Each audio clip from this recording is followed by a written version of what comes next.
Daniela, the window, I put it to you, is closing for Mark Carney, the unreliable boyfriend, to raise rates in 2018. Is a rate hike off the agenda for 2018? Well, we certainly think so. And, if we think back to May, they started to, they were concerned about the slowdown in growth that we saw in the first quarter. They thought it was temporary, and they were standing put, waiting to see whether that was the case. At the time, they signalled that, that they thought that was temporary, and that if growth continued to come in line with their forecasts, then that further tightening would be necessary. Since May, the data that we've seen has been very much mixed.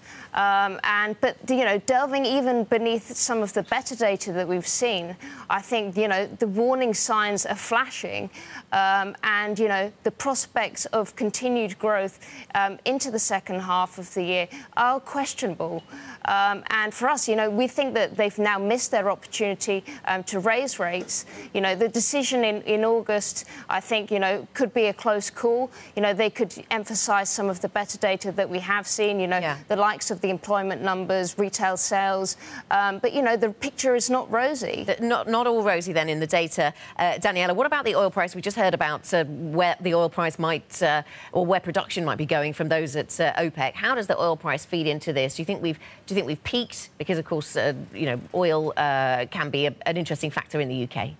It can. And, in terms of the inflation numbers, actually, in the next couple of months, inflation is going to be picking up. But it's the bad inflation. It's eating into, consumer incomes and so on. So the CPI numbers are going to be ticking up over the next couple of months, but then falling back really rather sharply towards the target. So actually, if we do see increased supply of oil and the price pressure starting to ease a little, at the margin, that's actually, quite positive for consumers in the UK.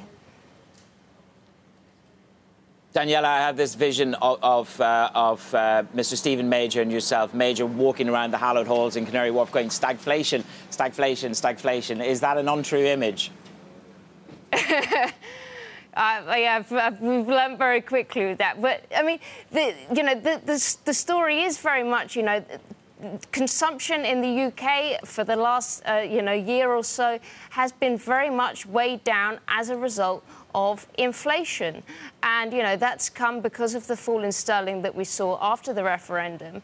And, we've seen the big impact that has had on consumers.